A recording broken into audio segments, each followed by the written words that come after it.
明明是不折不扣的大汉奸，却被日本人当成军统特务。可造就这一切的梁硕，此时却高兴不起来，甚至暗中组织我党同志准备在其被押送至大牢的途中进行营救。而这一奇怪的举动，不仅没遭到同志的反对，反而一个个视死如归，发誓就算搭命换，也一定会完成任务，因为这个任务将直接决定今后抗日战场上的局势。很快，我党同志就在压缩的必经之路小庄城的拍摄剧组。当押运车到达指定地点时，一辆满载货物的推车直接被推翻，而当押送的特务下车，则令剧组让出道路时，一旁的同志快速制造烟雾，在烟雾遮挡视线的瞬间，再不挪开我就开枪了。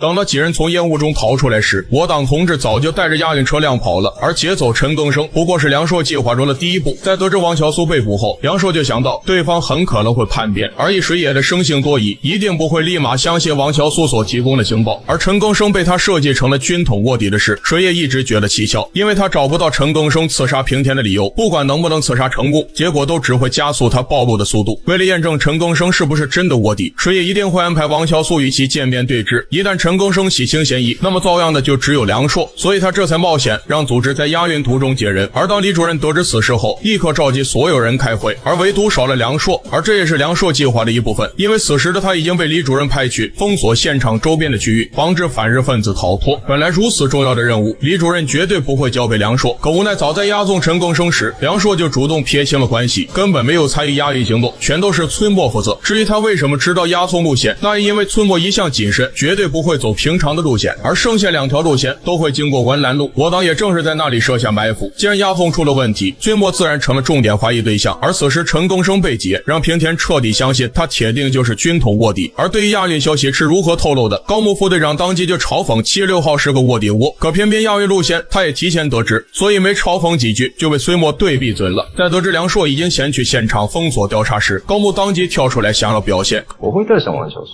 如果陈更生真的是被军统劫走，他应该能找到有用的线索。可高木怎么也想不到，他这目中无人和自以为是，却是梁硕此时最想要的，因为他计划的最终目的是让王乔苏失去水野的信任，而眼下只有一个办法，那就是让王乔苏带着日本特务去送死。果不其然，王乔苏一出马，立马就找到了军统故意留下的线索。长官，他们向北撤离了。可是根据调查，你懂什么？他们是故意做成相反的标记，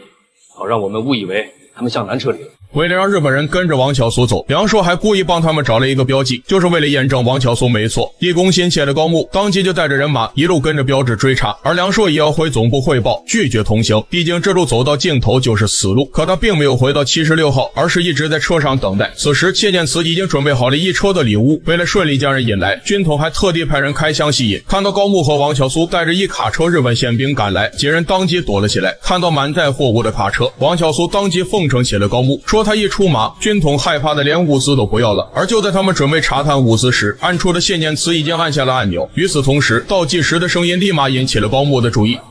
龙头子走开！就在众人拼了命的逃离时，梁硕算准时机，直接开车堵住了出口。爆炸尝试的巨大冲击让梁硕都受了伤，可偏偏高木却还保住了小命。意识到自己掉落陷阱了，他当即朝王乔苏连开数枪，也不管对方死没死透。而这一刻，王乔苏在日本人眼里已经成了军统派来的敢死队。至于他所说的情报，可信度也就没那么高了。只是因为堵住了出口，梁硕也被高木怀疑。梁硕，你想干什么？为什么挡住门口的路？我还想问你，到底是怎么回事？